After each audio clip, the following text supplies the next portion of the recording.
So we are back with a very special episode of Walkin' and Talkin' with Tim. And my guest today, take two, is Mike Iaconelli. And Mike is a pro bass fisherman. He is a pro angler.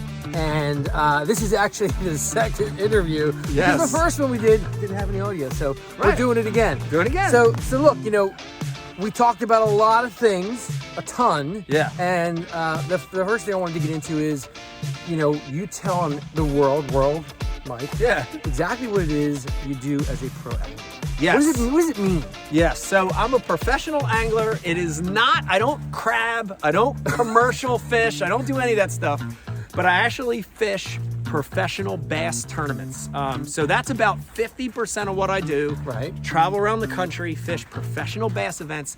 If you're watching this and you follow golf or tennis or any of those sports, it's like that. But it's way more fun to watch. But it's bass fishing. It's bass fishing. So I'm a tournament angler, but I'm also sort of a salesperson. So I work with companies, especially fishing companies, to help sell and market and promote their products. So, I told you this before, I'm gonna tell you again, this is my dream job. I've been dreaming about doing this for a living since I was 12 or 13 years old. I was gonna say, I asked you, you said since sixth grade, right? Sixth grade. So this is the dream. This is the dream. I mean, I think, for a 6-year-old boy, most 6-year-old young men have a dream of being football player, or hockey, or basketball, or a doctor, or a fireman, or something like that. Mine was always, can I make a living fishing?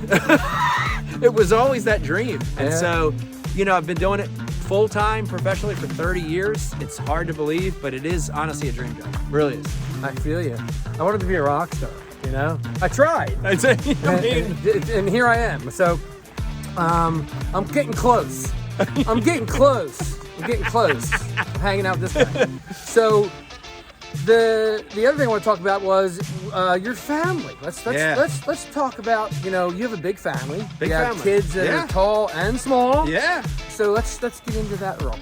Yeah, we got 4 kids. We have 3 girls and a son. They all grew up in an environment in the outdoors, right? We've since they were babies, we've had them hunting and fishing and camping and just being in nature. So they all have that in common. They're all great kids. We have one in particular, my son, who's 14. Vegas has really taken to the fishing to the next level. So they all love to fish. They all enjoy it. They all have things about fishing that make it special for them. It's a release. It's fun. But he's likely your predecessor. But Vegas has that thing and that bug where he wants to fish every day.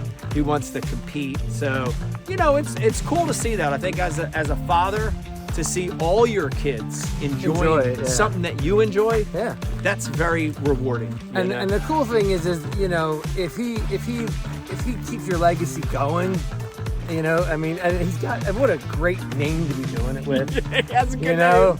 That's a good name. Vegas. Ike in Vegas. You guys will be out on the boat. You said you captain the boat when he fishes? I do. So I get to, one of the cool things, fishing like other sports, you can, mentor and coach. And in fishing, it's called captaining, where you get in a boat with younger kids and you're able to guide them. So I've been captaining Vegas since he was 8, and it's been really fun to see his progress as a fisherman. And here's the other thing. We didn't talk about this the other day, and I'm glad I'm thinking about this, is fishing teaches you a lot of life lessons, right? So, you think about fishing as just a sport or just as an isolated activity. Right. But it goes beyond that because it teaches you, patience and concentration and preparation and, all those elements that will help you in life. It really, there are a lot of good lessons in fishing. So, but listen, you travel all over the country, so so a lot of time you're not here. Right. And we talked about, you going through the whole COVID scenario. Yeah. And then you kind of, I don't want to call it semi-retired, but you kind of hung up the rods for about a year, Took right? a break. Took a small break. Yeah. Yeah. The travel, the one thing in 30 years that I can say has been the hardest part for me is the travel and being away from your family. A lot of times the tournaments are 2-3 weeks in a row, sometimes 4 events in a row. That's tough. That's been the toughest thing for me. But definitely, I took a little break. At that point, I had been about 23 years, 24 years into my career. Took a little break, and it was so good for me. It was just refreshing to remember that there's other things in life. Yeah, there's other things in life besides just work. Yeah. It was good. But, when something's your passion and when something's your calling in life, and I really feel like fishing is my calling, 100%. It drew me back. And I'm back in it again, fishing full time. Well, you said you had to get back in. I had to get back in. It wasn't like just, hey, put me back on the roster. No, it's like other sports where, like if you kind of lose your spot, then you have to requalify. So I had to I went back. It took me 1 full year to requalify. But here I am back, and I'm back in that full mode of that fishing. took a lot of guts to say I'm going to hang it up for a while and have to requalify. Yeah, it did. So good for you. It's hard for an older angler. So that's good. That's good for your family to hear that you did that. Yes. You went through all that because you wanted to be with them and spend time with them, and that's cool. I love that. It is good. And let's segue that into the Ike Foundation, right? Yes. Because that's what we're doing here today, right? Yeah. We're talking about my nonprofit, Walk the Talk with Tim, helping raise money for your nonprofit, the Ike Foundation. Yes. Very awesome. And let's talk about what your nonprofit actually does. Yeah. So we through fishing, we created a lot of different businesses. We created an education arm. We created a podcast arm. We've got all these really cool things. But the thing that we did, gone on about 12 years, is we started a nonprofit called the Ike Foundation. And it was such an easy thing to start for us because my wife Becky and I sat down and we said, we want to do something internally here that is for the better of, it's a good cause, right? It's to better the world. What could we do? It took like 3 seconds, and it was like, let's get kids fishing. Literally, it took 3 seconds. And so, that was the start of it. It was, how do we get more kids fishing?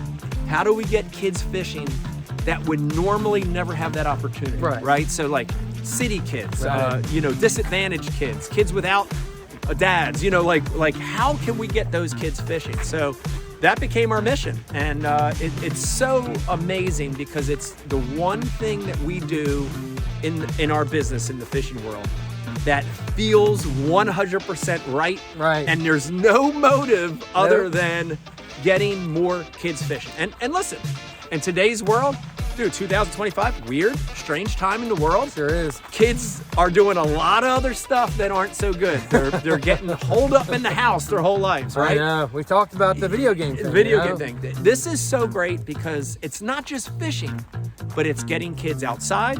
Yeah. It's getting them in nature. There's this environmental aspect to it. And the other thing we talked about, but I want to make sure I say this, is fishing is such a unique sport because it breaks the boundaries. You could be a girl, a boy. You could be any race, any part of the country. It really breaks it down. You could be little, tall, size. Yeah, listen, if you wanted to be a pro football player and you're a kid and your genetics aren't 6 foot something, 200 pounds, you're not going to be a football player. But in fishing, in the sport of fishing, it breaks all those barriers. And I love that about the sport. I love it. And that's awesome because even for me, that's how I felt that day. Yeah, when we fished. Yeah. So, and when I caught that fish, you pointed out, you're like, yo, look at this, look at the smile on his face. It's true. And it's that instant, like, whoa, what just happened? Instant. And it's, it's cathartic. Yes. I literally, that's how I felt. We were just kind of dropping rods. And it was nice. We were just talking, and I'm thinking, this is cathartic. And I said, we need to get out here more. It's great. I said, we should do this more. And you're probably thinking, I do this all the time. It's great. It's honestly like these walks, though, right? There's an element of being refreshed when you do it, right? When you fish, when you walk, there's an element, especially being outside. Look at it today. We're at Parvin State Park. It's beautiful. You said get out in nature, and I'm thinking, look at any better than this? I mean, this is as good as it gets. We haven't seen a person since the parking lot. So, but fishing has that escape element to it, and I love that about it too. Yeah, and I love that, and you're right. Being out in the elements, regardless of whether you're fishing or no matter what you're doing, I just like the idea of getting kids outside. Yes, I'm just starting to see it like in my neighborhood, which is interesting. Kids playing football. I haven't seen that in a long time. Throwing a Nerf ball around, stuff we used to do. I know, we were younger, and I mean, it makes us sound old, but the reality is, kids being outside playing isn't an old thing. Right. It's just we don't see a lot of it these days, Right. like video games and whatnot. But I think even kids after COVID might have been too cooped up. Yeah. So that's good that they're getting outside. And look, outside. you know, if you come and hang out with us on the race, it's called Walk the Talk. Yes. 5K and 1 mile walk. It's on May 31st at Riverwinds Community Center. Yes. And look, you know, we'll put the links to sign up either in the comments or in the comments. You'll figure it out. And you'll see lots of advertisement for it. But it's going to be a great day. We got lots of cool people are coming out. Yeah. I know Edelman Fossil Park is sending some folks over. I know that my friend Dr. Kellyanne Gallagher, she's coming. She is a physical therapist. She's going to set up a tent and make sure everybody's stretches and all that good stuff. Just a lot of people. We're trying to create more of a community kind of an atmosphere. Yeah. You know, so when you come out, it's not just, just lining up and I'm going to run or walk and I'm going to go home. It's come out and hang out with us. You know, Mike's bringing some fishing rods. Yeah. Listen, I'm coming to walk, run, jog. I don't know what I'm doing yet, but I'm coming out and being at the water's right there. Dude, it's right there. Being at Riverwinds, it's a great fishing area. If you're watching this and you like to walk, run, and fish, bring a fishing rod. When the race is over, we'll do some fishing. There's bass, there's catfish, there's even snakeheads in that area, so it'll be fun. It's a very cool place. So a couple of things we talked about when what we ended up with was this.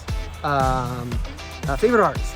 Favorite artist. Yeah, so, you know, heavy metal. I loved heavy metal. I love rap. I was a big rap fan. I was a kid of the 80s. Yep. But right now, this is strange with those two as my background, I'm digging bluegrass right now. And there's an artist named Billy Strings who actually loves to fish, and I fish with him. I'm really, really digging some bluegrass right now. That's pretty cool. Yeah. You like Zach Ryan? Yeah. Oh, yeah. Yeah, he's a good one too. Yeah. And we talked about, your biggest fish you ever caught. Biggest fish? Bass. Yeah, biggest bass I ever caught. I caught a 14-pound fish in southern Texas about 15 years ago. But then like a year later, I caught a 12-pound, 13-ounce bass in the tournament. And to this day, it's still in the top 10 of biggest bass ever caught at a professional event. So that was awesome. Top 10. That was awesome. I'm digging that. And here's another last question for you. What is, when you're not fishing, when you're not doing all this travel into places that you're fishing, what is your favorite place to vacation with the family? So vacation with the family is, like a lot of people, something I look forward to every year. We always try to do new destinations. But here's the key. Every time we're planning something, it has to have a connection to fishing.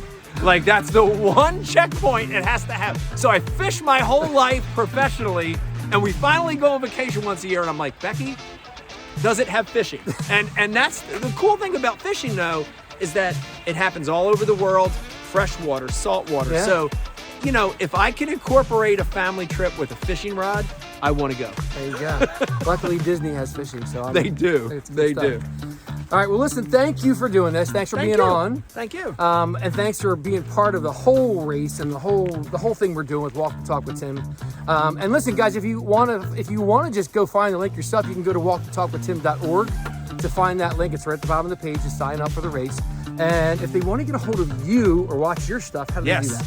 Sure. Yeah. If you want to follow some of my escapades and a lot of his escapades. and tournament fishing, all that stuff, at Mike Iaconelli on every channel, socialchannels.com, at Mike Iaconelli, YouTube, same thing.